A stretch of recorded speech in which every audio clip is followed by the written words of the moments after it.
The hearing room was electric. Senator Kennedy sitting across from Austin and Blinken, his questions sharp enough to cut glass. Right from the jump, Kennedy didn't mince words. The world is on fire. Ukraine's a war zone. The Middle East's a powder keg. And the Indo-Pacific is a spark away from disaster.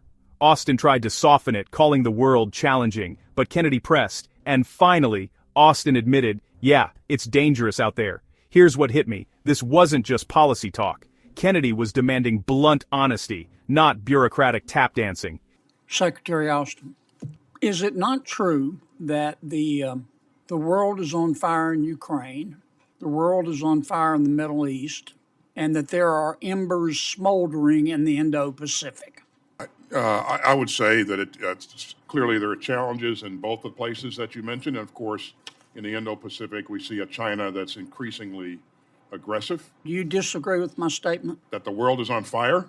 I would describe it a bit differently. I agree with your premise that it's as challenging as we've seen. Is it not true?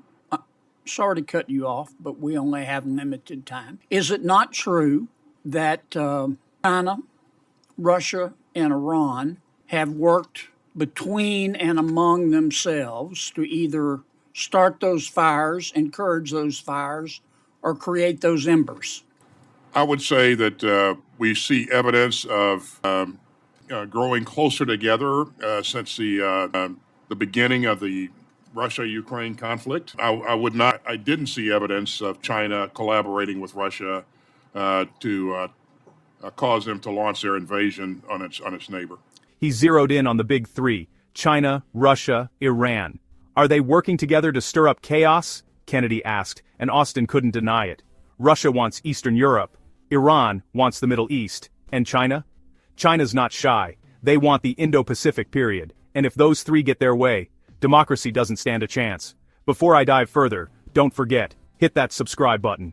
You don't want to miss real talk like this. Is it not true China, Russia, and Iran would like to see Russia dominate Central and Eastern Europe? I think China would like to see the United States be unsuccessful. They would like to see Russia continue to challenge us and keep us, focused on that area, so that we'd have less time and energy and resources to focus. Well, the situation I just described, I appreciate parsing your words, but the situation I just described would not disappoint China, Russia, or Iran, would it? I'm certain that it wouldn't. Is it not true that China, Russia, and Iran would like to see Iran dominate the Middle East? I certainly believe that Iran would like to see Iran dominate the Middle East. Do you think that would break China's heart or Russia's heart to see Iran dominate the Middle East? I don't think Russia or China would be unhappy about that, but... Is it not true that China, Iran, and Russia would like to see China dominate the Indo-Pacific, be free to make moves in sub-Saharan Africa and South America? Not true. I think that is certainly China's goal, to be the dominant player in the Indo-Pacific. And that is not a world safe for democracy, is it? It is not. It's one that would be controlled by autocrats eventually if they were to dominate the Indo-Pacific, and if Iran dominated activities in the Middle East. And if we did not stop them, strike that. Then Kennedy hammered a point that's haunted Washington forever. Weakness invites the wolves. Austin agreed. If we hesitate now, we'll pay in blood and cash later.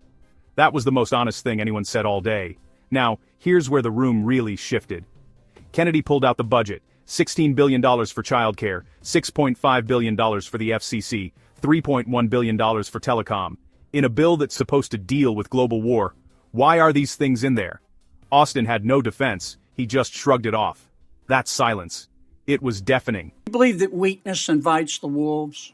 I do. I think deterrence. In order to deter, you have to show strength. And if we do not meet these challenges now, do you believe it will be more expensive in terms of America blood and treasure? Meet them later?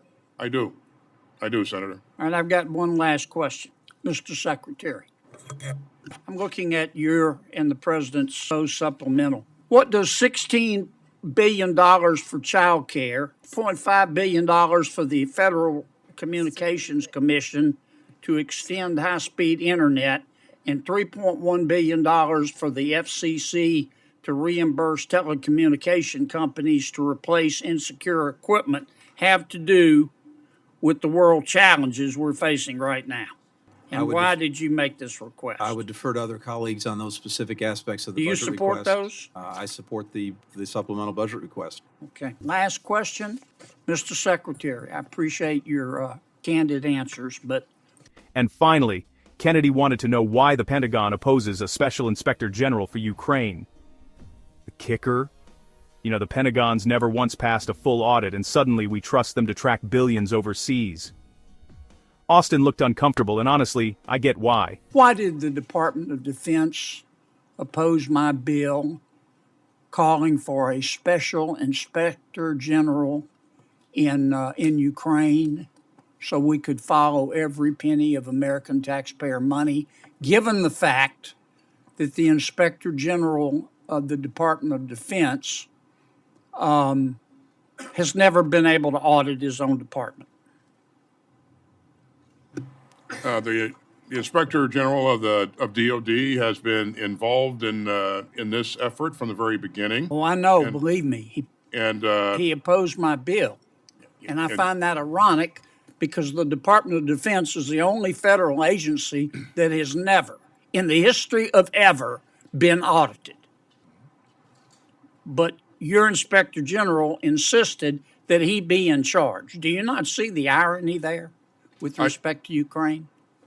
Senator, I'm confident our Inspector General will do a great job in making sure that we remain on track with our responsibilities in Ukraine, and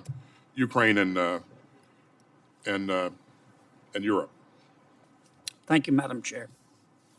Bottom line, Kennedy didn't just ask tough questions. He exposed a budget and a strategy that don't match the threats we face. Want more breakdowns like this? Hit subscribe. Drop your thoughts below. Is America showing strength or inviting the wolves? Thanks for watching. Stay tuned.